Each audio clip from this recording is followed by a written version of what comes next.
Baik, bismillahirrahmanirrahim. Assalamualaikum warahmatullahi wabarakatuh. Alhamdulillahirabbil alamin wa bihi nasta'in wa ala umurid dunya waddin.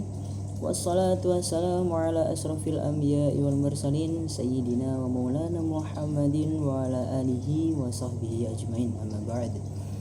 Alhamdulillah, sekian lama kita tidak update lagi. Sekarang kita akan lanjutkan pembahasan dari bab ke-6 yang kemarin,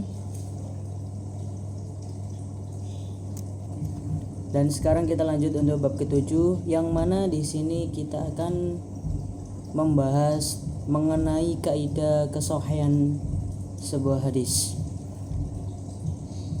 Baik teman-teman, kita akan mulai. Bismillahirrahmanirrahim. Jadi kaidah kesohihan hadis. Di sana kita akan membahas 2 poin mengenai kaidah kesohihan hadis, yaitu yang pertama mengenai kaidah otentisitas hadis atau kritik sanad. Yang kedua yaitu kaidah validitas hadis atau bisa disebut dengan kritik matan.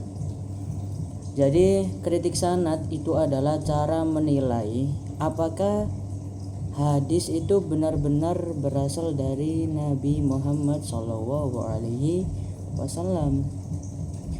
Dan sanad itu juga dianggap sah ketika pertama rantai perawinya itu sambung, dan yang kedua semua perawinya itu adil.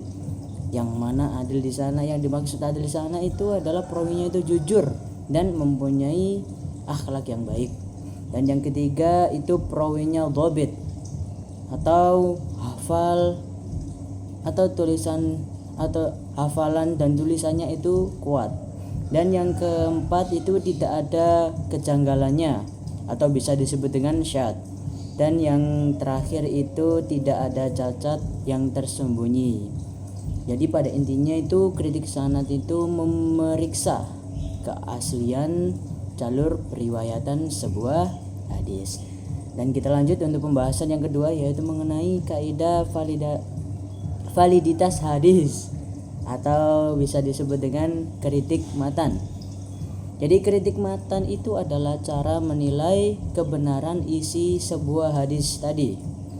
Dan matan juga dianggap sah itu jika yang pertama tidak bertentangan dengan Al-Quran, yang kedua tidak bertentangan dengan hadis yang lebih kuat, dan yang ketiga sesuai akal sehat dan fakta yang pasti, dan yang keempat bahasa sesuai dengan ciri ucapan Nabi, dan yang terakhir tidak merendahkan martabat Nabi Muhammad SAW. Jadi pada intinya kaidah validitas hadis atau kritik matan itu memeriksa kesesuaian dan kebenaran isi sebuah hadis. Gitu ya teman. Jadi kesimpulannya dari kedua pembahasan tadi, yaitu kaidah kesohihan hadis itu terdiri dari 2 langkah penting, yaitu yang kita bahas tadi, kritik sanad dan juga kritik matan. Kritik sanad itu menilai apakah hadis tadi itu benar-benar berasal dari Nabi Muhammad SAW dengan pengecekan para perawinya. Apakah mereka itu jujur, hafalannya kuat, dan sanadnya tidak terputus. Sementara itu kritik matan itu memeriksa isi hadis agar tidak bertentangan dengan Al-Quran, hadis yang lebih kuat, akal sehat, dan tetap sesuai dengan ciri khas ucapan Nabi Muhammad SAW. Kedua cara ini membantu memastikan bahwasannya hadis yang kita gunakan itu benar-benar valid dan dapat dipercaya. Gitu ya teman-teman untuk pembahasan di bab ke-7 ini. Kita lanjut ke bab 8. Sekian, apabila ada tutur kata dan juga kesalahan mohon dimaafkan. Akhirul salam, wassalamualaikum warahmatullahi wabarakatuh.